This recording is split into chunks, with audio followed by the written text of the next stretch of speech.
podcast dedicated to the lore, legends, and myths surrounding the creatures that may lurk in your backyard. My name's Hewitt. I'm Chris. Hey man, how you doing? You know, I'm at a point where I'm like tired of living through historical events.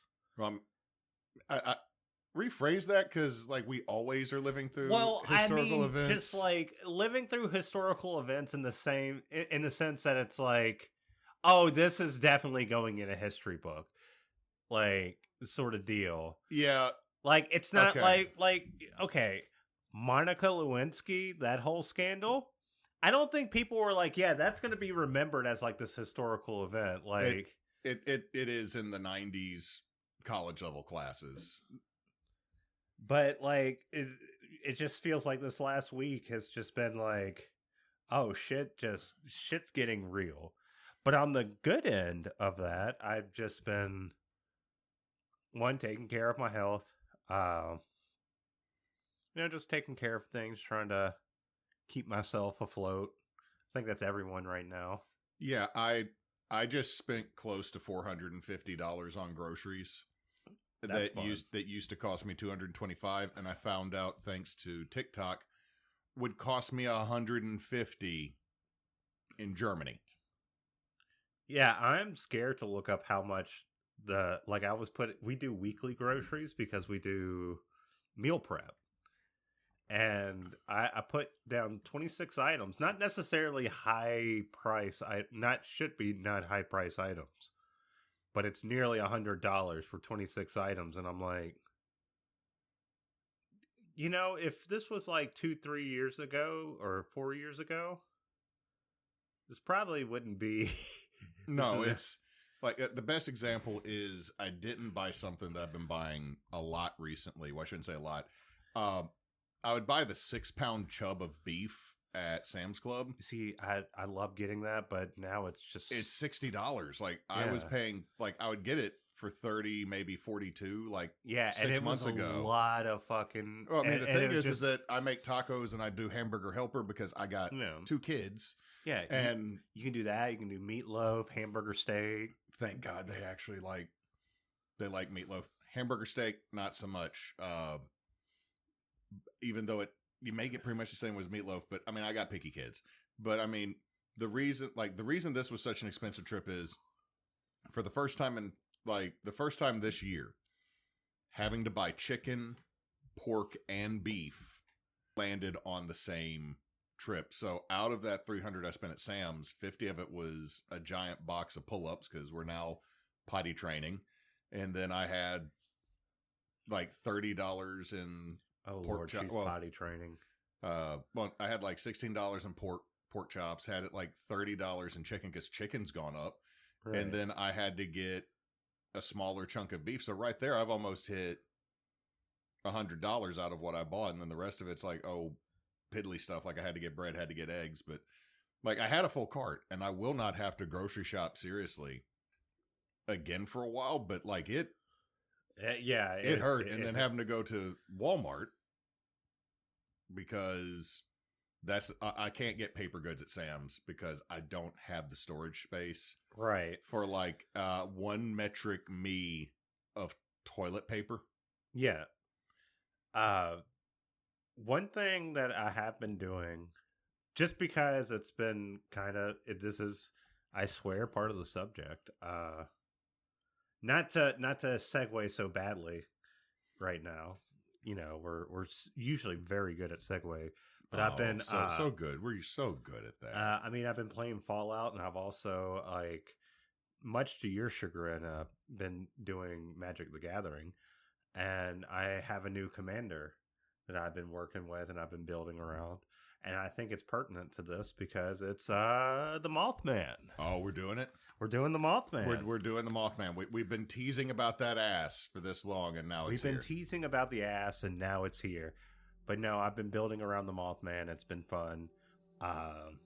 You can give people radiation, and everyone gets mad at you, and it's very fun. So there's a Fallout.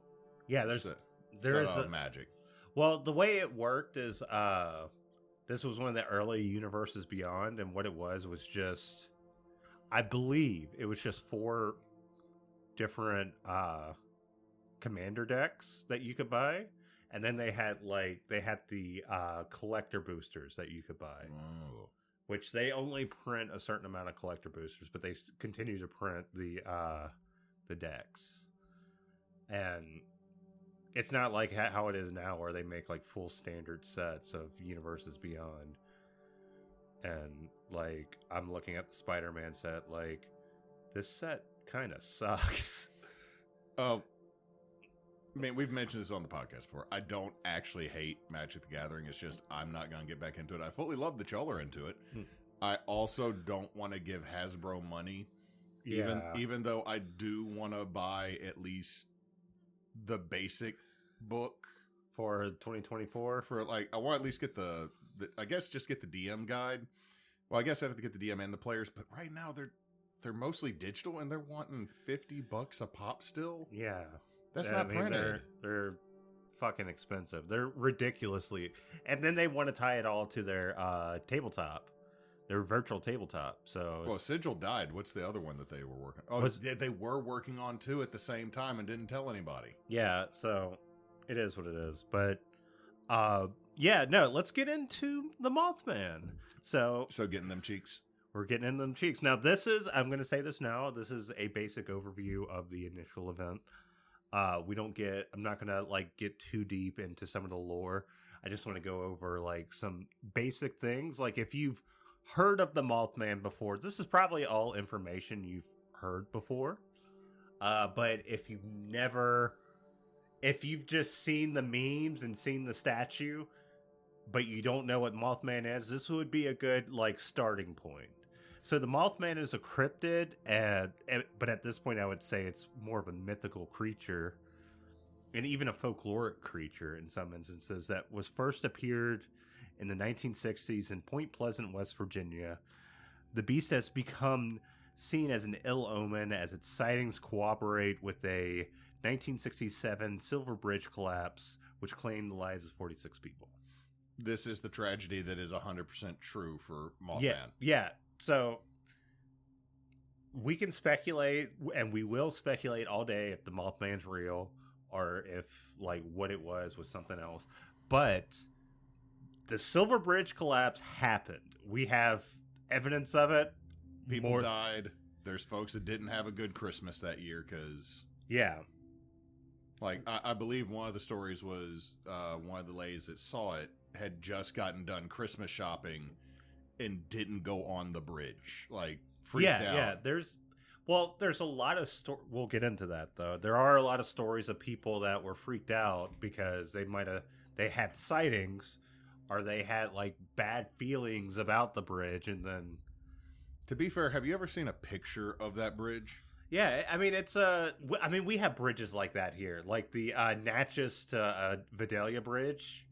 Okay, which one? There's 2. The one you leave and go to Mississippi on, the one built by Louisiana, not bad. The one built by Mississippi, the one that's built by Mississippi, that's coming back. That one, Ruby hates it with a passion. Because there's open side gutters on it, so it's like that bridge that goes from Missouri to Illinois. It's always a Mississippi. Well, I mean, we live on the Mississippi. Look, so. We still need to go up to, I believe it's Missouri, and find the old Route 66 bridge that had like a 22-degree turn halfway through it. Yeah, so we can walk across it and you can freak out. Yeah. So the creature itself is described as a large, around 6 to 7 feet humanoid. With defined musculature, a barrel chest, large wings, red eyes, and if the Point Pleasant statue is anything to go by, a fucking luscious ass. You can stack $2 on that ass. Yeah. Now this is actually like, if you've never heard of Mothman, like, or if you've never read into it, you've probably seen the Mothman jokes and the memes about the statue. They caked up our boy.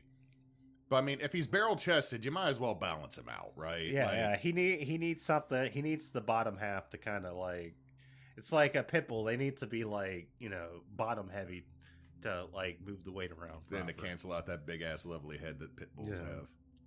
I love pitties. They're such sweet babies. Now, again, I'm not going to get too far into like everything on this because I want to split some things up. I will go a little bit into some of the stuff that's in the Mothman prophecies. Wait, so do we have multiple parts to the Mothman? We're gonna have a few parts. I don't know if it's gonna be multiple, but I do know this is just, like I said, this is just the basic overview of like the story. Like, if you've heard of the Mothman, this is probably the type of story, or this is the sort of account you would hear if someone is first telling you about it. So everything started in November 1966 when two couples, Roger and Linda Scarberry, and Steve and Mary Mollett, one of those, Mallettee, were driving down State Route 62 near what is called the TNT area, which is a former World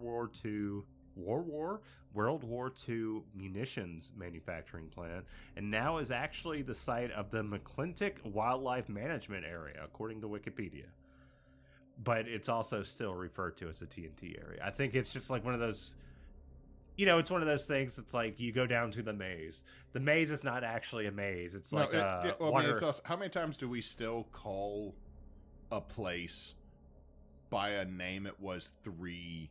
Yeah, it's like the Sears Tower. The Sears Tower is not the Sears Tower anymore. No, it's not, but it's also like I've accidentally said Shoney's in town for the Peking restaurant because it used to be... Yeah, it used to be Shoney's. Yeah. Did you know there's actually 2 surviving Shoney's left, and they're both in South Louisiana? I could see that, yeah. Kind of want to go there now. There's like... I think Ryan's is still around in some places. Oh. All I remember... I know there's only one Ponderosa. I don't even know what that is. That's 1980 steakhouse that was connected to the one that Texas Roadhouse replaced, the Lone Star. Oh, they were owned by the same company that overexpanded. Now Texas Roadhouse has most of those Lone Star locations. But they were driving down this road until they saw what was a large humanoid figure about 6 to 7 feet tall with menacing red eyes. Panicked, they fled towards town, but the creature pursued. The two couples said that though the creature was a clumsy runner, it made up for it in flight, being able to hover over and keep up with the car, even though they were driving over 100 miles per hour.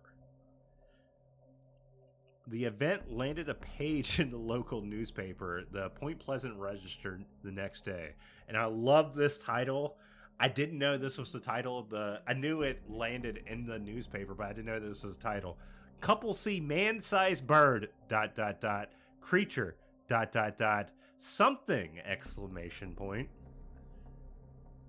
Like, I feel like that's like a boomer typing a Facebook post. You know what? What I would say with this is making me think of, and Mothman shut down this individual with 5 words. It carries this same vibe. It's almost like, it kind of has like a clickbaitiness about it. I mean, but that's kind of like what news... Hold on, read it again like in an old-timey news reporter voice. Couples see man-sized bird. Creature. Something. Yeah, I can see that there. That would be like really cool to play like before the drive-through. Or like something. Or something, try to like... There was weird shit afoot in the woods, kids. There's something strange in the woods. It flies and has terrible red eyes. You better be careful. Put your dick up, son. Put your dick up. Turns out Mothman is just a morality story of don't go snog in the woods. He just goes and... What you doing in there? You need to put your dick up. Now all I can think of is Arrested Development. And that's why you always put back the milk. The two couples said, "Oh wait, I'm in a different spot." Did that make you lose your location? It's fine. It happens. Oh God, there's like 3 pages. It's not too bad. Okay, this is like when I did the Crescent, and I was like, "This is 2 of 6, Chris." But from there, the sightings would only increase. So from this incident, we have one report during broad daylight with an encounter with the creature where a woman named Connie Jo Carpenter saw the creature on Route 33, described as 7 feet tall, no neck, and large glowing eyes, even in the daytime. The creature hovered like a helicopter and flew over the car. I saw some instances saying that she suffered eye irritation or rashing around the eyes, but I didn't see. I don't know if like some places mentioned that, some places didn't. So I don't know if that's like yeah, I've heard those too. Like it might be, to get back to your Fallout reference as the segue. There are some beliefs that Mothman might carry a small level of radiation, like low level radiation. Like he's gonna trip your Geiger counter on your Pip-Boy. Now, here's one. I don't want you to judge the mom on this one. Marcel Bennett, who was visiting a friend near the TNT area, saw the creature as she was heading out of the car with her infant daughter. Startled, she tripped over and accidentally dropped her infant daughter, then scooped her back up and rushed inside her friend's house. She picked the baby back up and she tripped? That's not No, she tripped, dropped the kid. She tripped. That's not her dropping. It's not like she threw her baby at the Mothman and ran. Okay. That would be me. That would be me judging. This is her. Okay, but the first time I read this, I was initially like, I misread it, so maybe I'm just projecting that, because I legit read it as her just dropping the baby and running inside. Yeah. She picked the baby up and went. Like, now, dropping the baby's bad. Dropping the baby is very bad, but she picked the baby up and ran. Like, yeah. And it's also... Which I will say this. What year is this again? 1966. Okay, so this is either older boomer or silent generation that dropped the baby and picked him back up. Okay, that's actually better than 50% of boomers, because they would have left the baby and just gone. Because I've been doing some studies with my getting my administration stuff. Apparently, our parents' generation, like, you and I both lucked out on having attentive parents. Apparently, the boomer generation are noted for being rather shite at it. As I said, she scooped her kid back up and then rushed inside to her friend's house. From there, the creature would peer into the house from the windows. So it did not try to enter the house, but it was like... Hey, is that baby okay? It would be very funny if the Mothman was just like... Low key, I'm sorry. I didn't mean to scare the shit out of you. But, like, is the baby okay? I watched you drop. I know you're scared and shit, but, like, is the baby okay? What everyone just heard was... Sorry, I probably just made future Chris's nightmare by making that noise. Of course, she described the creature as pale gray with wings and terrible red eyes, said it rose slowly as she got out of the car, and even pursued her when she was rushing into the house. Ma'am, is the baby okay? Ma'am, do you have a moment? Do you have a moment to talk to me about our Lord and Savior, John Brown? You know what I've been doing, actually, like, since the other episode that we talked about John Brown, because I realized I didn't know too much about John Brown. Yeah, they don't teach us about him. And I decided to look him up, and oh my god. Hold on. Let me go ahead and add this to the list now underneath. Did you check the list recently? I haven't checked the list. I organized it. Oh, that's cool. I now have cryptids, ghosts / hauntings, graveyards, Loa, true crime, myths and folktales, and then Obscura. And I'm going to put him... But yes, if you've never heard of John Brown, look him up. I had heard of him through osmosis, but I really wasn't as... I think I don't know if I, like, attributed him to a different person or not, or what, but he is, like, completely different from what I was thinking John Brown was. Yeah. I just knew he was a bad motherfucker in, like, the good sense. Okay, let me go ahead and put a caveat on that. John Brown fought for the right reason. John Brown was a really fucking terrible person. Like, when you boil down Oh yeah. What he did. It's kind of like saying Robert E. Lee was a good man. Okay, I can hear you on that, but he fought for the wrong reasons, and his legacy should be remembered for the fact he committed treason. Right. Anyway, getting back into what we were talking about, Noel Partridge, who lived about 90 miles away from Point Pleasant, was watching TV when everything went dark and a strange pattern appeared on TV. Oh shit! Did Max Headroom show up? Max Headroom showed up, or Mitch Headroom, as we were saying. Because we confused actually, him with look, Mitch I Headroom. actually re-listened to it. We didn't start saying Mitch Headroom until like the last. We only did it like 3 times, and it's I did it, and then you did it, and then I did it. Yeah, it was like a mimetic thing. That like we like I goofed, and you're like I'm not even messing with this. This is obviously the thing, and then I did it again because like you'd gone Max. I'm like, oh shit, I said the wrong thing, and then my lovely wife. I love that you left that in. That she just like, hey, it's Max. As this happened, a strange whining sound came from the front porch, as if a generator was being turned on. Shortly followed by the barks of his dog, Bandit. So a generator kicked on. His dog started barking. Well, the sound of a generator. He investigated the noise and shone a flashlight into his barn about 150 feet away, and what reflected back were 2 large red eyes. Scared, Partridge called his dog back inside, but the dog persisted to bark and do what dogs like to do. Dog's like, fuck no, man, that's a threat. Yeah. I am here. Eventually, like, he couldn't get the dog back, and, like, panic took over, so he decided to go back inside and slept that night next to a gun. But when he investigated the next morning, his dog Bandit was nowhere to be found. Now, I'm going to say this. West Virginia is in Appalachia.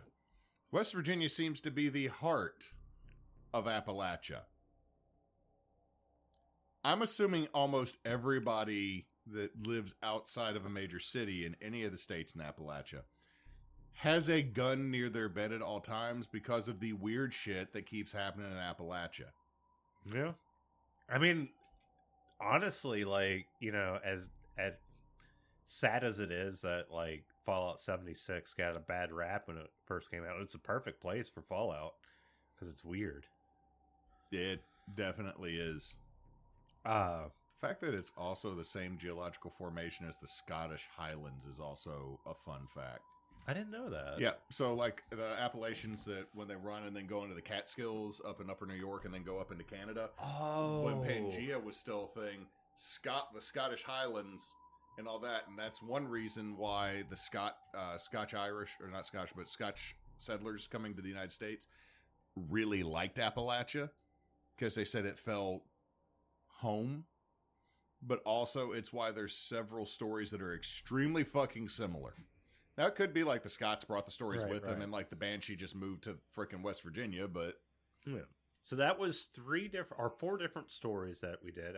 Before we go any further, I want to talk about common explanations for the creature. Would the first one be the great horned owl? I mean, that's owls, one of them. Yeah. I mean, have you actually seen a great horned owl run? I've never seen one run. We'll worry about it in a minute, though. But the biggest one I saw was misidentification of herons, which makes sense. Herons look strange or like humanoid when they are in low visibility conditions when taking off. So what happens when they take off is like they have that weird lollop walk, and they'll bring their neck back. They usually have the long neck that stretches out, but they'll bring their neck back. And you'll just see like the 2 eyes on top of the torso. You won't see the long neck because it'll be behind their body. There are also, you know, the horned owl or barn owls was another one that was suggested. And both, you know, birds in general. Oh, yeah. See, what's weird is you're doing this one and... where I am on, and that's why we drink, they were talking about the Hopkinsville goblins. And what's really weird to me, and I love people. I really do. And I'm not trying to say anything, but when I hear someone go, I didn't know owls have legs, I thought they kind of had like I'm just gonna say something. This owl running is the cutest fucking shit. I know, right? Like, also, you don't realize owls have like long ass legs underneath all the floof. Like, also, I like how it turns its head 180 degrees and just turns its body while its head stays in the same direction. Owls are so cool, man. They're also, the thing that I love is they're also incredibly derpy. Like, it's like, look at this majestic motherfucker. He flew into a window.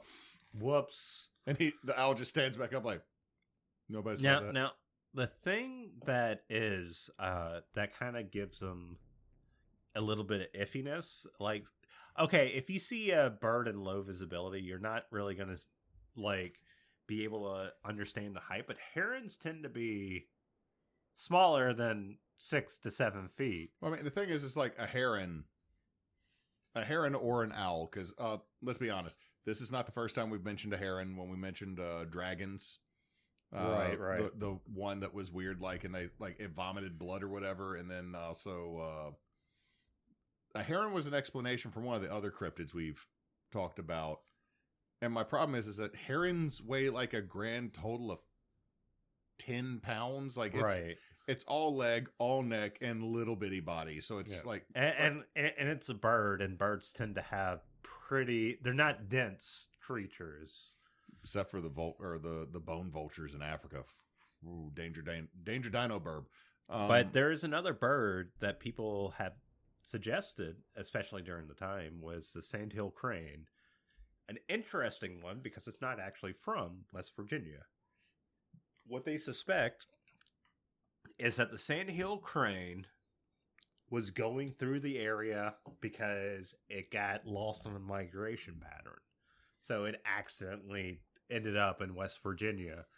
And that could happen. That can very easily happen. It happens all the time with like other birds. And the thing is, it's like if a couple of sandhill cranes, which are a lot bigger than herons or owls, they're over 5 feet. I don't know if they're over 5 feet, but I know I think they have like a 7 foot, or not a 7, like 5 to 7 foot wingspan. They have a pretty high wingspan. Like that's the thing that I think 7 foot wingspan. I think that's the thing that might throw people off on the scale of what they're looking at is when you see the wings come out. Yeah. But they also have like redness around the eyes. Like they have red flesh around the eyes. So they're not just eye shine. You just see like in the dark, you see these red circles around the eyes.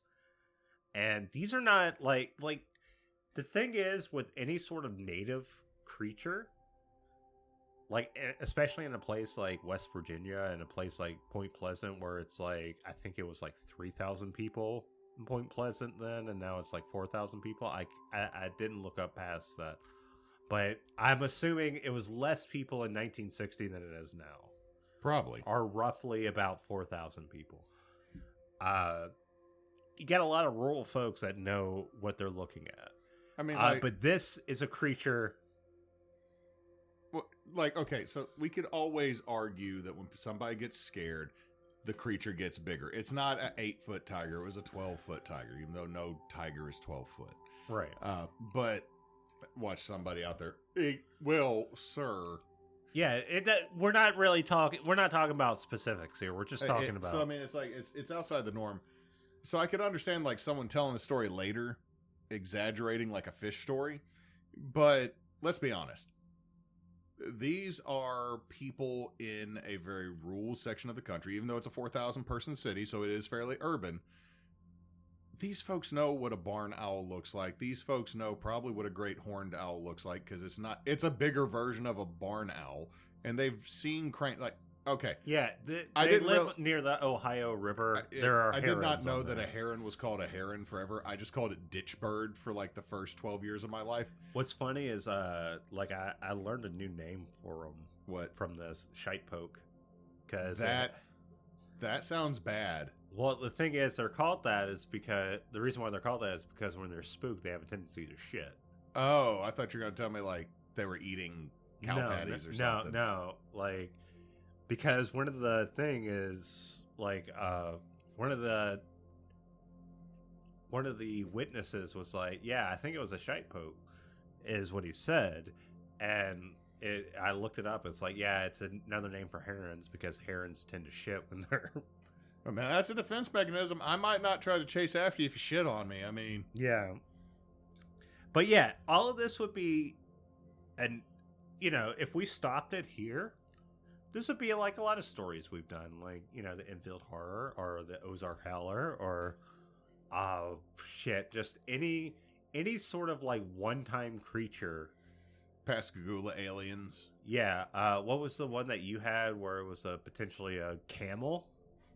Oh, it was a camel. That's the red ghost of. Yeah, the red ghost. That's 100%. It was a camel with a dead dude on its back. Yeah, stuff like that where it's like misidentified animals, and the reason why they're misidentified because they happen at the right time in the right place where people get fucking scared. Hell, devil monkeys, man. Yeah, devil monkeys as well. But here's where it gets weird. Now, if John Keel, the author of Mothman Prophecies, is to be believed, these sightings and the strange happenings is a lot more than just seeing the Mothman. Oh. So the general mood of the town started to sour as sightings increased. There weren't just physical sightings. Residents got strange radio calls, or radio signals, I should say, TV flickers, and eerie voices over the phone. So, they would try to dial someone, and then they would get, like, creepy phone. Hi there. I don't know what they said. The thing is, one of the episodes I want to do is actually, like, a breakdown of John Keel's Mothman Prophecies.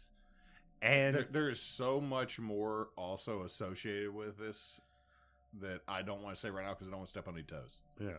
I mean, and then there's, like, the movie itself, but we'll get into that. The one, isn't that the one that had Ashton Kutcher and like? No. I don't think it had Ashton Kutcher. As far as I know. Oh no, that's Butterfly Effect. Yeah, that's Butterfly. I mean, it's a fucking insect. I was about to say it was a bird, but no, that's a time thing. I mean, I guess the Mothman is a time thing. God damn it!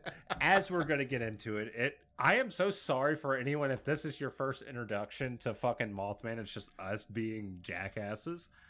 But there were some lights and UFOs seen around town during the time, as well as Men in Black or MIB investigating sightings. See, that's another episode right there. Yeah, seemingly intimidating residents not to talk about them, not them, but about the Mothman sightings.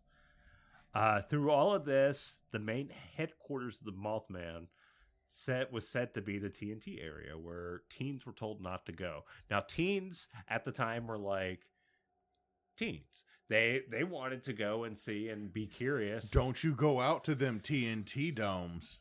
Don't go out to the TNT area, and the kids are like, I'm going to go out to that TNT area. I'm going to smoke me some reefer. I'm going to smoke some reefer and have some premarital sex. And then the Mothman is like, dang it, I told you not to do that. Put your dick up, son, and put out the devil. Stop smoking the devil's lettuce. This is America, boy.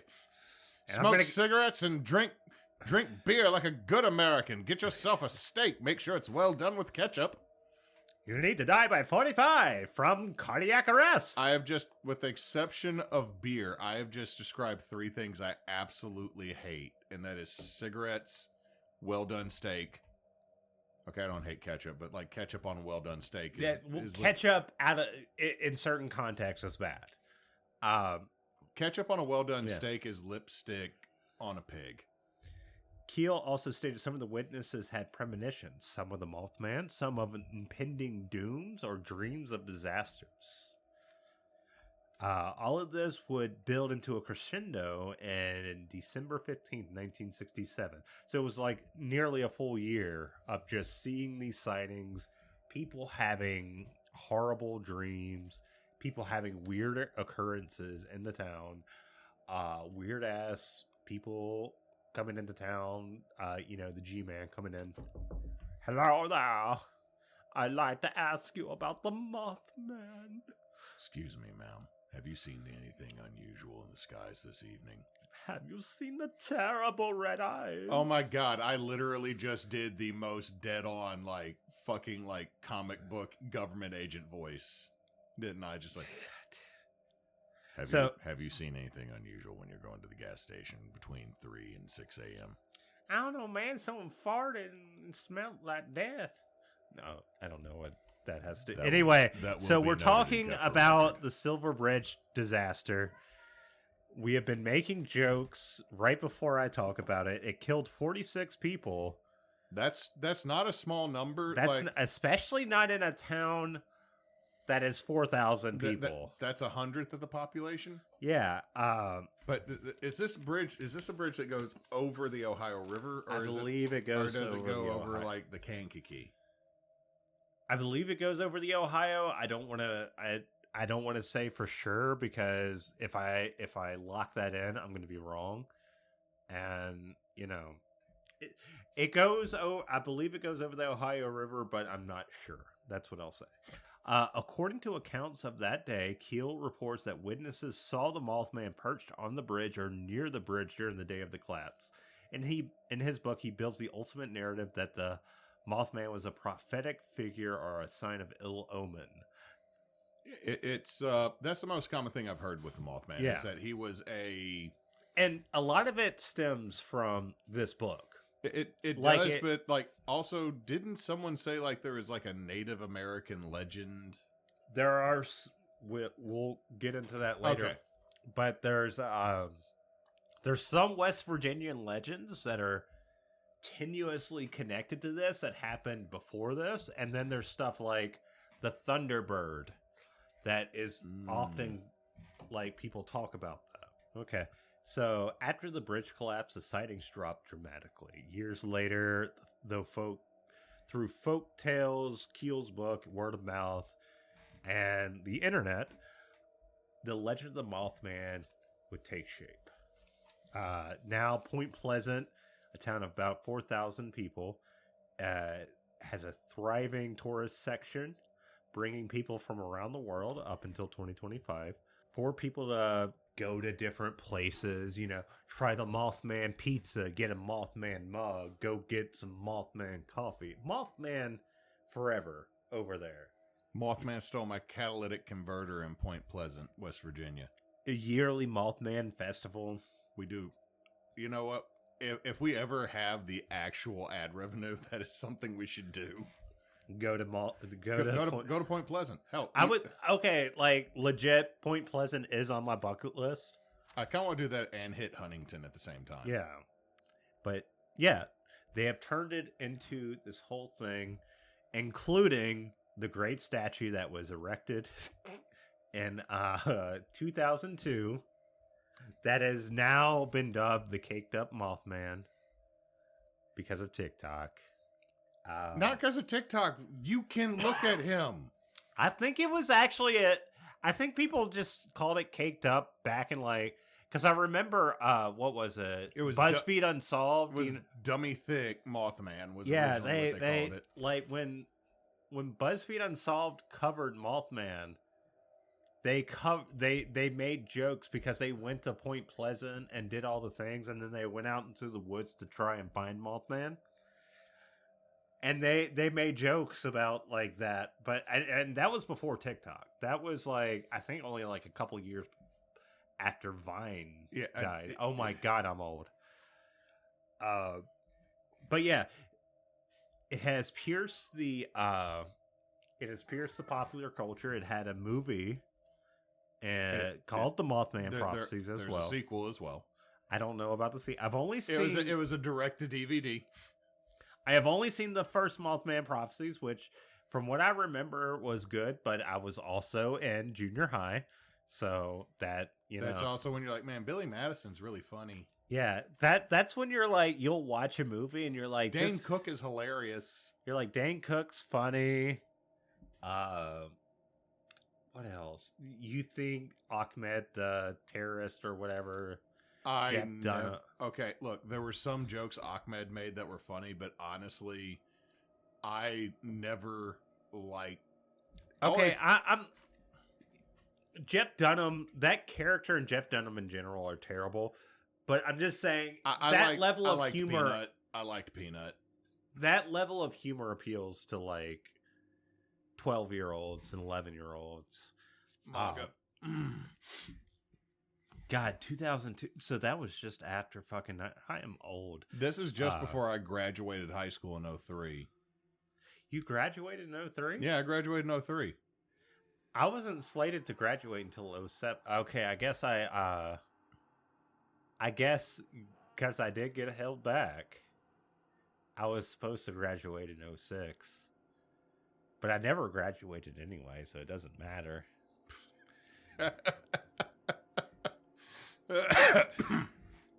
Shit. I'm still getting over a sinus infection. Don't make me laugh too hard. I'm on drugs. Not prescription drugs, legal drugs. For now. For now. The Mothman has been also featured heavily in other movies, TV shows, documentaries, and games such as Fallout 76, which is set in West Virginia. We've already mentioned that. You did buy that for me, didn't you? Yeah. And we can actually play together at one point if you want. We should stream that sometime. Yeah, we should. It's fun. We need to, you know what we need to play Peak still together. We need to play Peak and we need to play Fallout 76. And we need to play the fucking Repo's getting an update. Yep. Also, guess what comes not related to any of this, but guess what comes out last day of this month? Final Fantasy Tactics Evil East Chronicles. The re-release of the original Final. It's not going to be the Lion War one, so it doesn't have the additional classes that you can pick up, but it's the original game with some modified gameplay. I still need to finish. I'm going to be getting that, and I might start Tactics Tuesdays. Oh God, I want to play that again. I literally have not played FF Tactics since the PS1. Dude, when Lion Wars came out on the PSP, that thing lived in my PSP. And of course, I've already mentioned it already, and Magic the Gathering, the Mothman was one of the commanders you could have in the precons, or the pre-constructed decks that you could buy. The Mothman is probably up there with the most widely known and recognizable cryptids, such as Bigfoot, Jersey Devil, Nessie. Oh, you mentioned two of the three I was going to mention. I said Chupacabra. Or Chupacabra. I put him at 4. Chupacabra, yeah. I mean, it depends, because Chupacabra is very much like here, if you're like in southern and southwest America, and in Mexico, like Chupacabra is a lot bigger. It is true. Like we live on the edge of Chupacabra territory. Yeah. And it's definitely not the last time we'll cover them. As I said, I want to go over the Mothman prophecies and Indrid Cold. I added. Okay, it auto corrected to Indeed Cold. I added Men in Black for you. Yeah, Indrid Cold. I didn't go into it. John Keel is the one that connected Indrid Cold to this. Now, I actually didn't. I will throw some other ones for you to look into here that I've highlighted for you. The Cornish Owlman, the Chicago. Yeah, I was going to mention the Chicago sightings in 2017. Oh, that's really close. Yeah, that happened pretty close. My sources are Wikipedia, starting information, Cryptid Wiki, also starting information, Mothman Prophecies by John Keel, Christianity Today, don't laugh, How Monsters Point Us to God, don't laugh, U.S. Ghost Adventures, True Story of the Mothman of West Virginia, American Hauntings, the Mothman, Enigma, Point Pleasant, Hangar 1, Mothman Sightings, Red Eye Terror across North America, and the Mothman Wiki Timeline. Thank you for listening. This has been Backwoods Obscura. I hope you're still with us. We release every Tuesday. We're on Facebook. We're on the TikTok. We're active on TikTok. We're active on TikTok and Facebook. For now. I do have a Patreon that I set up. It's not for money. I haven't posted there in a while because I don't know what to post. Hey, I have a chat room set up there. If you have ideas for me to post, please tell me. Oh, God, I'm bad at social media, but we're also Team Bonus Action. Team Bonus Action is a group of friends who like to play games, either live plays online. Right now, we have Mosswood being run by Goosehead Jed. And I believe my lovely wife will be running a root campaign for us. I'm so fucking ready. I am so excited for this, man. Like, I have so many ideas. Okay, the character I want to do is going to be based on a specific character. Dale. Not King of the Hill. Oh, brother, where art thou?